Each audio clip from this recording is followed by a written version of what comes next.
principal photography on the space epic Nekaya corridor came to a halt today as the leading lady, Kate First, walked off the set. Phone footage of her tantrum has hit the extranet, and Helmer Morgan Bierster says it isn't just another fake reality eyeball grabber. If we wanted free marketing, she'd have been nagging us naked, he quipped. Scribe Eddie Carbetti has reportedly been brought in to do rewrites to the script in order to soothe the savage starlet. Carbetti got the gig after the 28th script draft gave former writer Stan Kerbus permanent nerve damage in the wrists. He'd better hurry. In 3 days, the lease is up on the Mass Effect relay they're using as a set.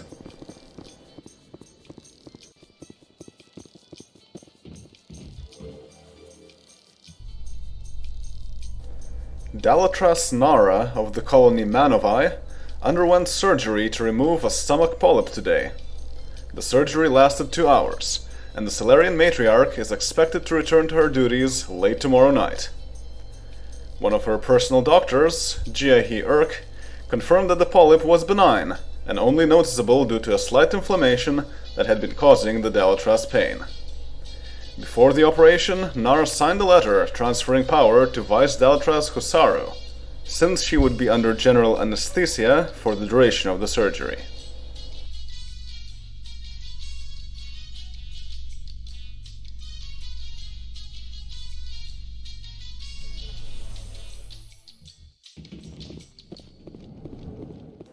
The manhunt to find Skyturnic came to a fiery and tragic conclusion today.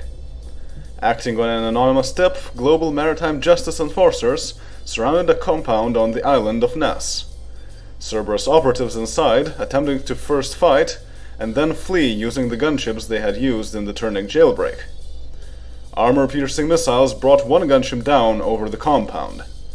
The other, fleeing the scene, was shot down and plummeted into a halfway house for runaway youths. Firefighters are working to contain that blaze now. 2 global maritime justice agents have been killed, 6 wounded, and an estimated 11 people from the halfway house have been hospitalized. No word yet on their condition. Global maritime justice will not give details about the Cerberus connection, but it did confirm that the pilots of both gunships died in the crashes. The nations of Earth are in suspense tonight, as the Systems Alliance hears Ford versus Huerta, the first case of a human leader using reconstructive data storage to prolong his brain functions and stay physically capable to perform his duties. Speaker of the House, Lisa Ford, has led the charge against Huerta, saying that the last year of his term was illegitimate.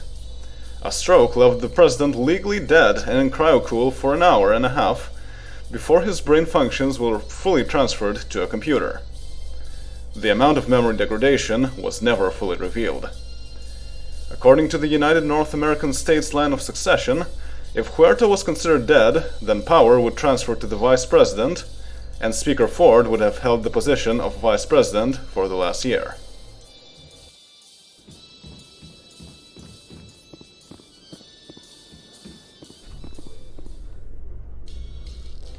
R&B singer Lady Sweat has died at age 24 in a medical facility on Charon. The self-titled hardest working girl in show business and musical ambassador of Earth was returning from Manovi in a commercial cruiser when solar activity touched off a proton storm. Protons passed through the ship's hull, incapacitating the crew with radiation poisoning by the time the cruiser reached the Charon relay. Authorities suspect that traces of alcohol, cocaine, and Max found in all of the passengers during post-mortem analysis may have been a contributing factor in the passengers' failure to seek shelter in the cruiser's shielded compartment.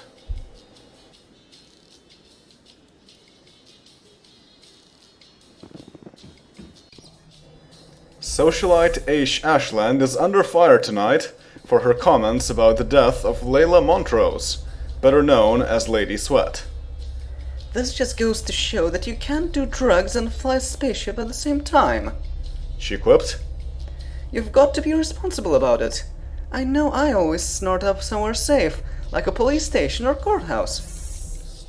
Her probation officer was unavailable for comment.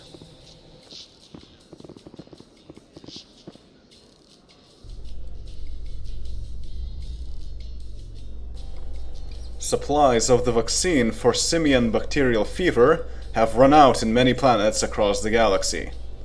The Citadel Committee on Disease Prevention announced this week that production of the vaccine is going slower than expected. Out of an estimated 95 billion doses scheduled to be produced by the previous month, only 70 billion were made due to manufacturing and logistical difficulties. Public health departments galaxy-wide have been flooded with calls by people asking where they can get the vaccine. The Citadel Committee on Disease Prevention is warning citizens against going to the black market for the vaccine. Most such operations are frauds.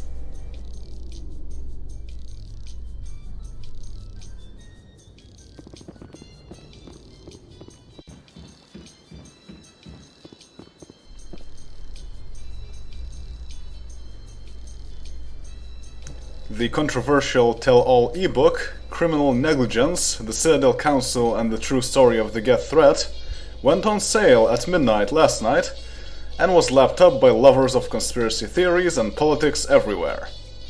Written by a CSEC officer personally responsible for Asari Councillor Tevas' safety, Negligence alleges that the Citadel Council knew the Geth were traveling outside the Perseus Veil long before their attack on Eden Prime. Other revelations, such as the Geth spreading to not 1, but 5 planets before their attack on the Citadel, are now being revealed to crank up the hype on the author's tour of the Council's homeworlds.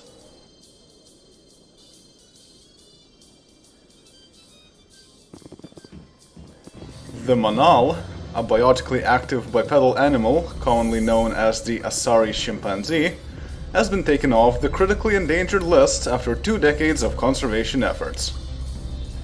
This has been an enormous task, calling together the very best of geneticists, ethologists, zoos, conservation groups, and grassroots support, said Interplanetary Wildlife Fund President Diaza Terome. The primary cause of the Manal's reduced numbers had been habitat loss due to encroaching cities.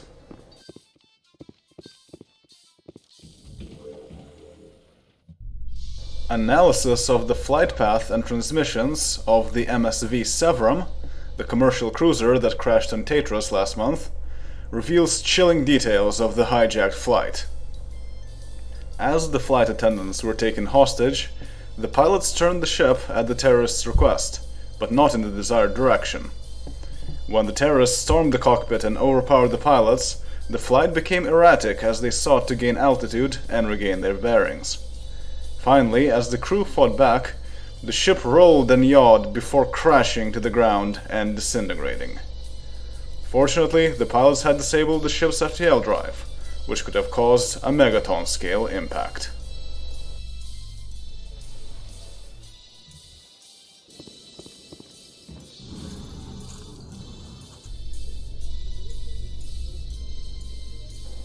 Expert witnesses were introduced today in the Systems Alliance trial of Ford versus Huerta, starting with the petitioner's side. Dr. Samuel Wachhaus testified today that President Huerta was brain dead for too long to make a full recovery. Questioned on Huerta's apparent cognitive health afterward, Wachhaus testified that the VI ran Huerta's artificial memory so successfully that it took over his brain functions, so that there was no Huerta anymore. This is not a person with a VI memory, it's a VI with a partially organic operating system. The respondents' experts will begin testimony tomorrow.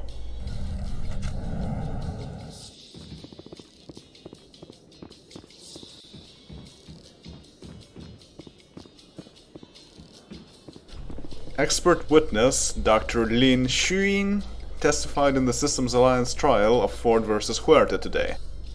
He claimed that the former president made a full recovery from a temporarily brain-dead state. Stumbling a little when grilled on Huerta's timeline of cognition, Lin nevertheless made the case for Huerta being in full control once his motor functions and memory were assigned synthetic analogs. To believe that he is now a different person, a synthetic, is to draw a line where no line is needed, he argued. A new man did not appear on the table when the first open-heart surgery was performed. His life was merely extended beyond that was thought possible at the time.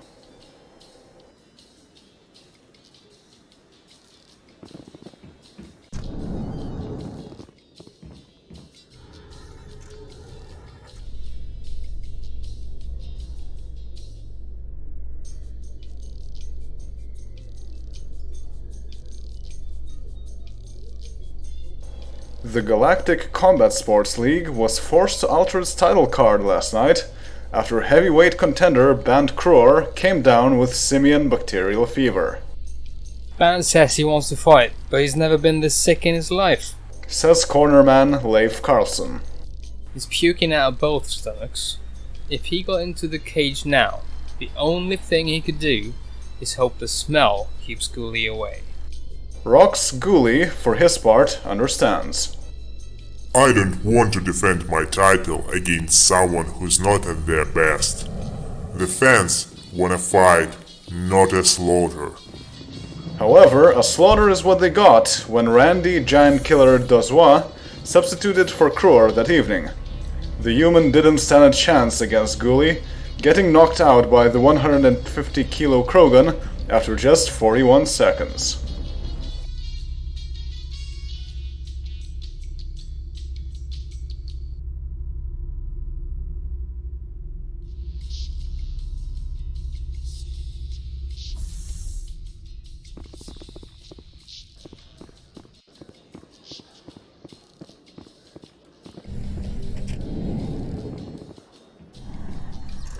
A team of Earth scientists in Australia have won the Hitara Prize for Biology for their work on Prothean com towers. Their research found that the towers produce small but significant amounts of ionizing radiation, enough to damage the DNA of Earth creatures such as fruit flies and bees. It is now believed the Protheans were resistant to low amounts of radiation and avoided deploying com towers on planets where they would have an ecological impact. This research marks the first Hitara Prize for humans in a scientific field, where they are often at a disadvantage compared to species that have longer held advanced technology.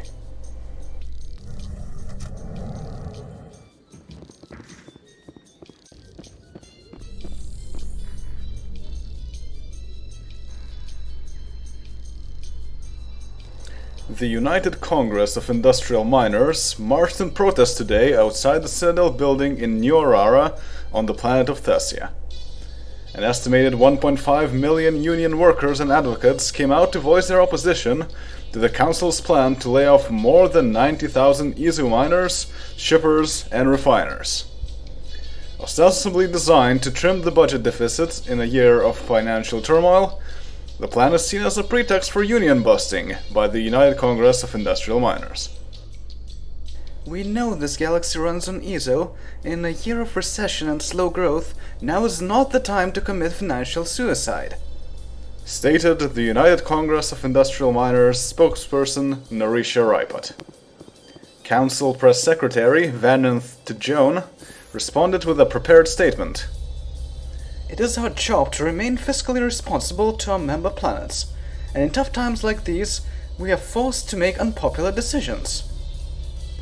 Asked if robots could do the jobs the Council has cut, Tjoen said, "That is my understanding, yes."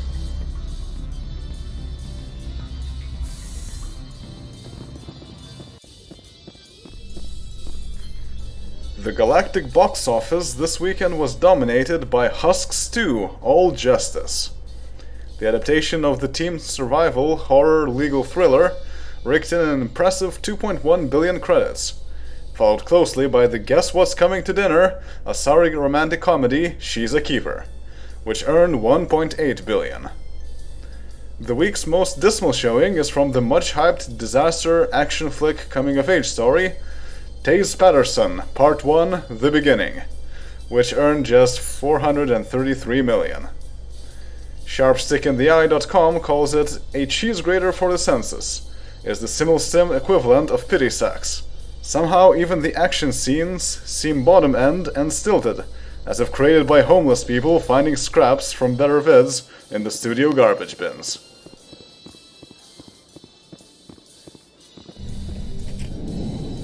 Species throughout Council space are celebrating the Asari holiday of Januaris today, a springtime fertility ritual marking the new year.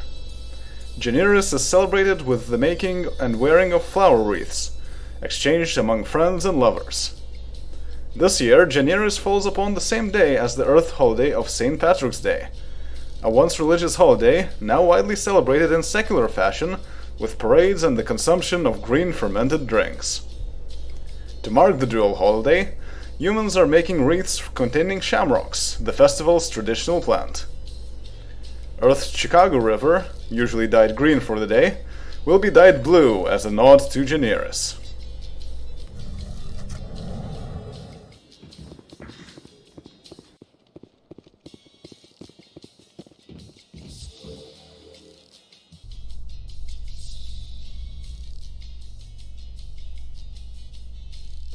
Astronomers are excited tonight, as the probe TR-15 Letus comes the closest any probe has ever come to a neutron star.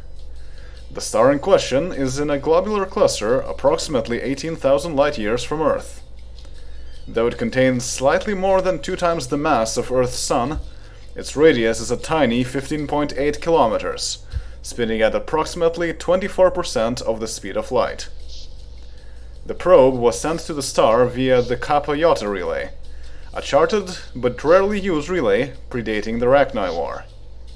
The relay was abandoned due to the highly lethal radiation found on the other side, but the small doses that pass through the relay are manageable for a shielded probe. Control of the radiation emission and reception of Letus's signal is made possible by the infamous dark switches, a set of previously unknown control functions the Protheans installed on Mass Effect relays.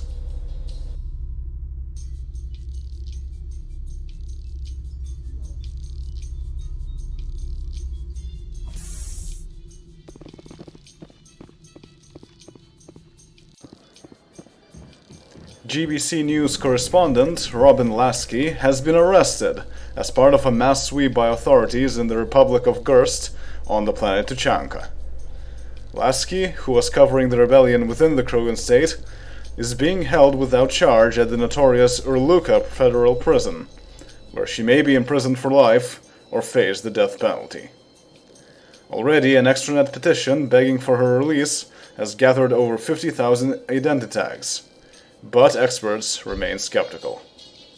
Tuchanka prisons don't respond well to human rights campaigns, says Neil Ulster of Universal Reporters. They respond to ransoms.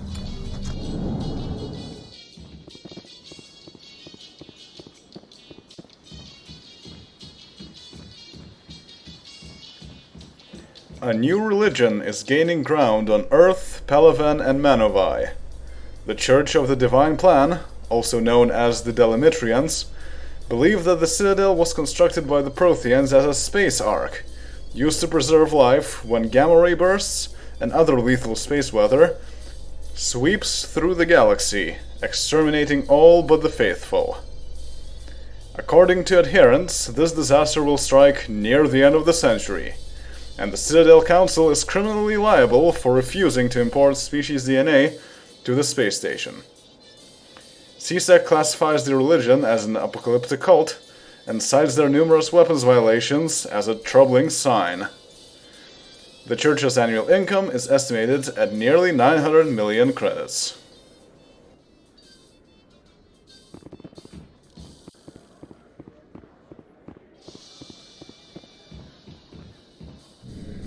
New footage tonight from Tuchanka shows that the prison where GBC News correspondent Robin Lasky is being held is ill-suited for human inmates. The temperature stays at 37 Celsius during the day, parasites breed in the cells, and the food is usually live. Originally detained without charge, Lasky is now accused of spying. She is reportedly bunking with 2 Krogan females, one who brutally stabbed her mate to death, and another convicted of murder and grand larceny.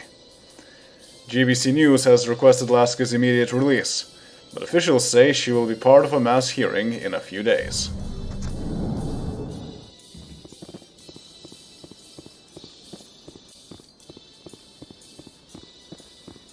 It has been 1 Belenese month, 6 Earth weeks, since the comet Kingu caused devastating tides that killed over 1 million Belenese. Now, with the water drained wherever it can be drained, the rebuilding starts. This planet has never seen so many humans, Salarians, and Vorcha. Migrant workers are a common sight. So are the charity volunteers and religious groups. The Turian government and its scientists are daily targets of hatred and blame for not doing more to stop Kingu. Citadel Emergency Services estimates the refugee count is over 4 million displaced, either moving inland or to flotation cities and other planets, or waiting in temporary housing for new habitats to be built. Normalcy may eventually come, but it still feels distant.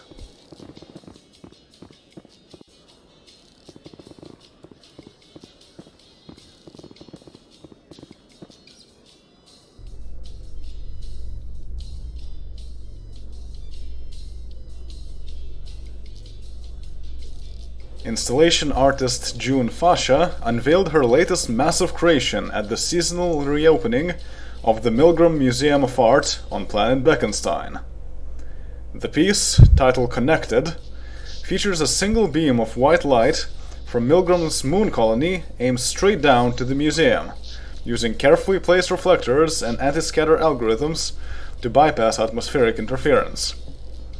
Fasha's selection as the featured artist at this event was hotly debated among art critics, as she has been accused of producing stunt art to ensure notoriety rather than artistic merit. Fasha's patron Donovan Hock took exception to the criticism. Art is an expression of one mind attempting to stimulate another. Hock said.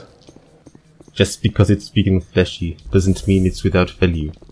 Connected proves that today's artists will go to fantastic lengths, even to another planet, to find another mind. If its medium overshadows smaller pieces, well, it's a commentary on the modern individual's sense of insignificance on the galactic stage.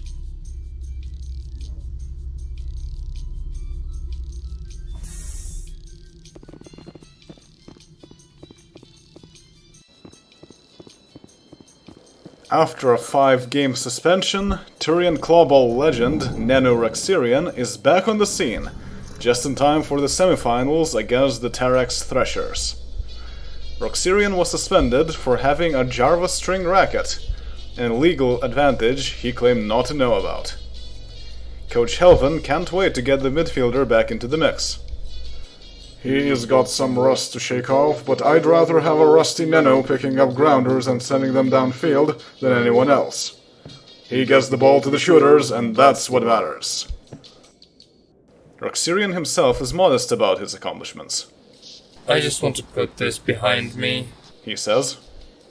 I don't like black marks on my record, and I sure don't need any help putting that ball through against Thresher line.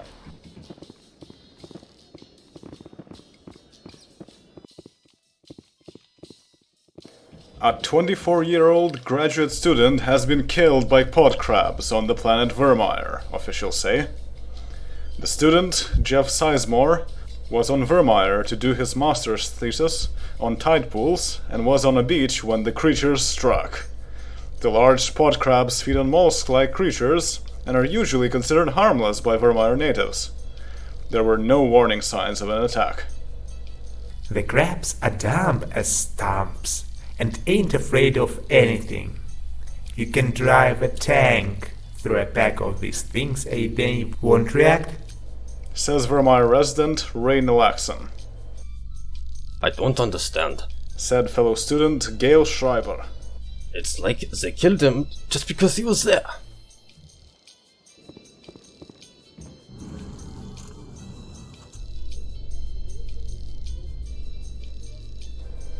GBC News correspondent Robin Lasky attended her hearing in Gurs today, along with 40 others. The charges were read en masse, and no legal counsel was provided. However, when asked if anyone wished to speak on the accused's behalf, a GBC News producer detailed the history of Lasky's correspondence, saying it was balanced and often supportive of the regime. The Ruzad, or judge, said her footage would be reviewed to determine her guilt or innocence. An individual trial for Lasky will be held in 7 days.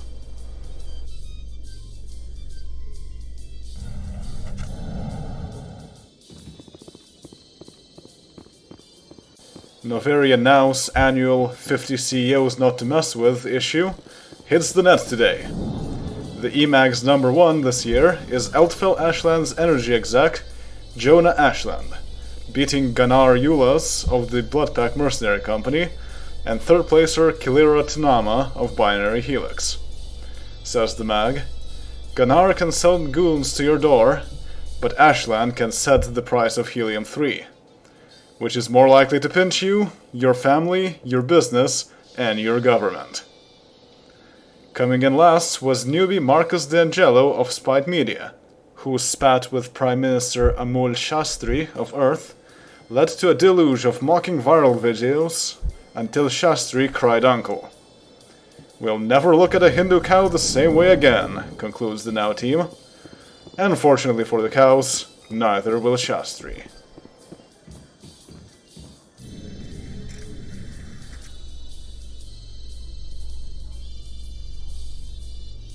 Tonight, inside the war on Garvog, a Terminus Systems world with a population of 40% Krogan and 30% Vorcha, Garvog has always been a rough place. But now corporate armies, many of them from companies based in Citadel space, have crossed the line. They have backed a coup of the Krogan clan-based government in exchange for unfettered access to the planet. Eco-engineering firms like Binary Helix and Guanghui Solutions seek license to repair the balance of nature at any cost, while mining firms like Sonax Industries want access to state-protected iridium deposits. The aborted coup has turned into protracted fighting in the capital of Dazil, with the state's army slowly gaining the upper hand. As night falls and reinforcements for both sides arrive from off-planet, this is still anyone's game.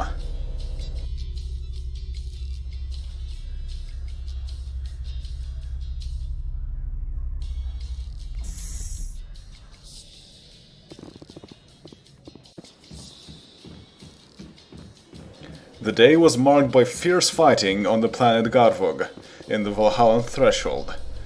Convoys aimed at the Star Pass have been taken out by state starships, cutting the system off from all outside communication.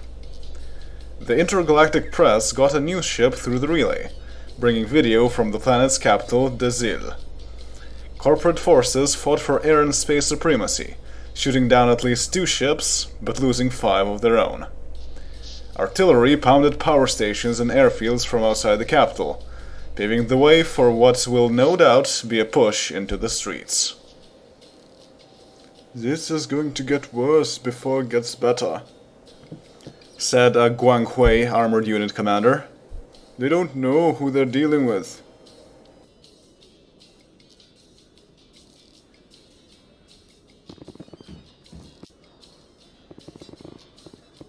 Today marks the human holiday of Passover, commemorating the liberation of slaves through the power of an omnipotent deity.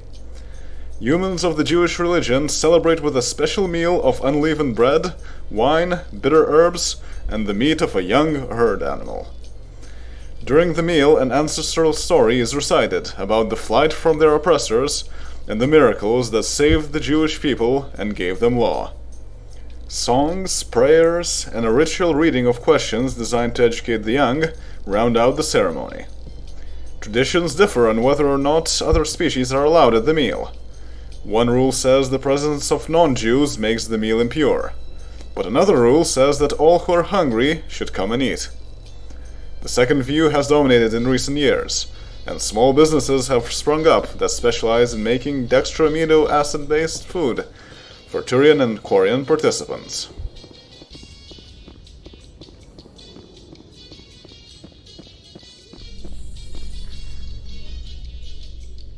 With the price of EZO falling to affordable levels, the strange and dangerous sport of dancing has caught on among young people of all species.